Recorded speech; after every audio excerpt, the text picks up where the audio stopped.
Hello children, let us study Standard 6 Physics, Chapter number 3 Physical Quantities and Measurement, the third part. In the last class, I told you how to measure the diameter of a sphere. Now I will be telling you how to measure the thickness of a coin. If I want to measure the thickness of, suppose this is the coin given to you, I want to measure the thickness of this coin. So measuring the thickness of the coin, it is single coin, it is very difficult. By the help of a scale, it is very difficult. So what I will do, I will take 10 such coins. Okay, here I have 10 such coins with me. Okay, this is the 5 rupees coin. 10 coins I have of, suppose, 5 rupees. Okay, you can see in the diagram, these 10 coins are placed one above another, and the scale like this.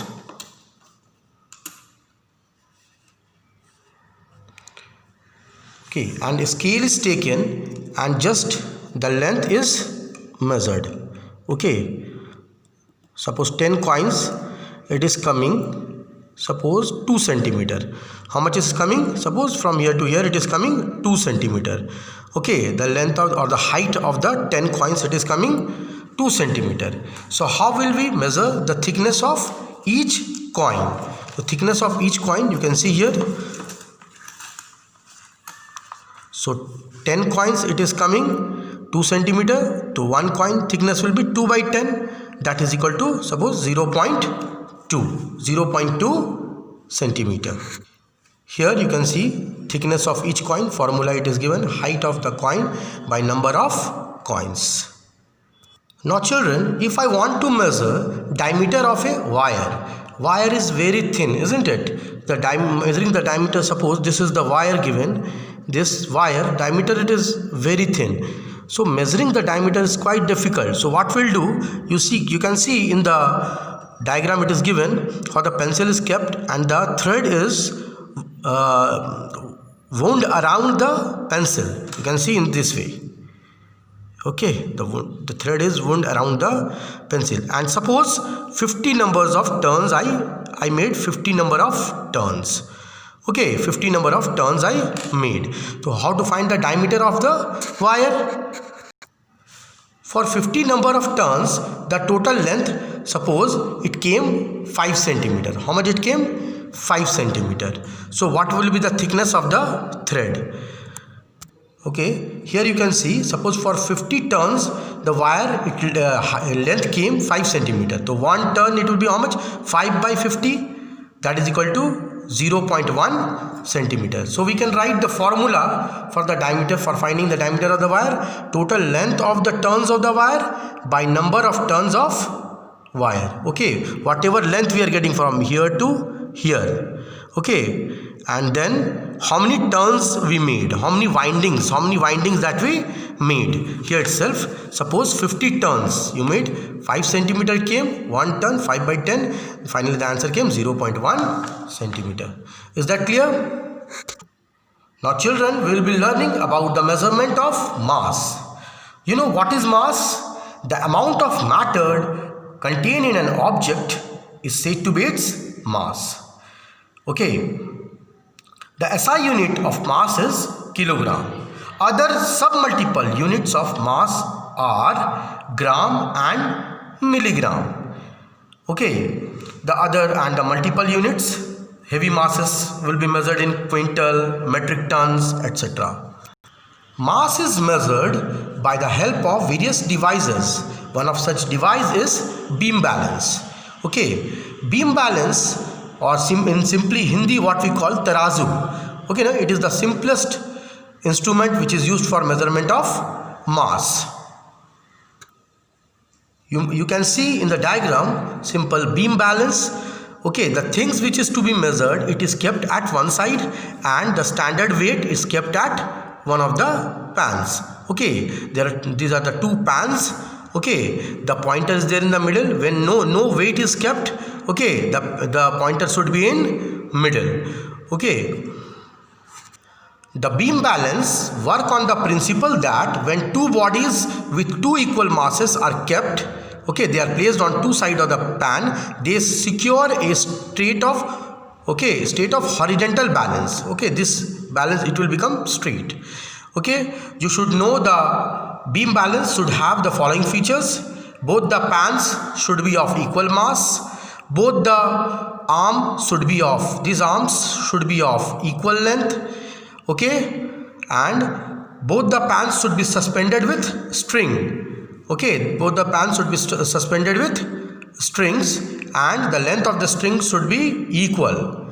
Okay, and when the pans are empty, the beam should be horizontal and the pointer should be vertical. This pointer should be vertical.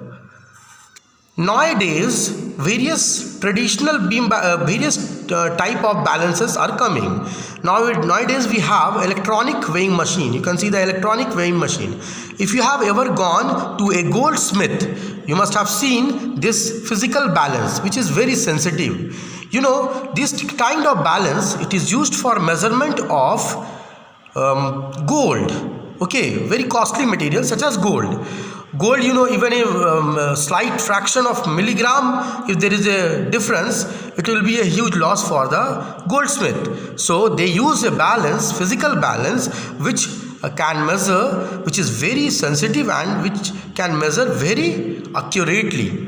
Okay, now we will be learning about the measurement of time. Time plays a very important role in our day-to-day life. The SI unit for measurement of time is second. Other commonly used units are minute, hour, okay, mean solar day. Do you know what is mean solar day?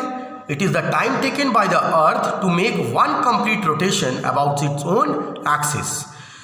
When we talk of time, there are two ways, okay, two commonly used clock system, 12-hour clock system and 24-hour clock system.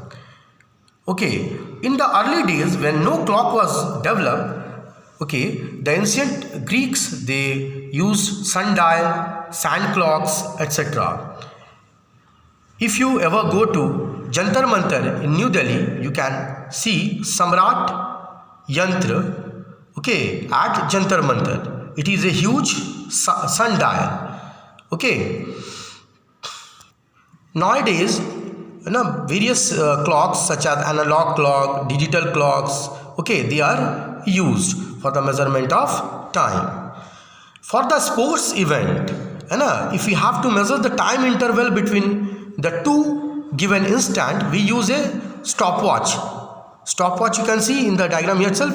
Here it is provided with a switch, and as the event start, the switch is on, and as it stops, okay, suppose the race starts, the referee start this switch, okay, now, and when the finishing point, when the participant they reach the finishing point, it is switched off, and then the time interval can be easily measured. Now we will be learning about the 24-hour clock system and the 12-hour clock system. How to convert the 24-hour clock system into 12-hour clock system. Okay, let us understand.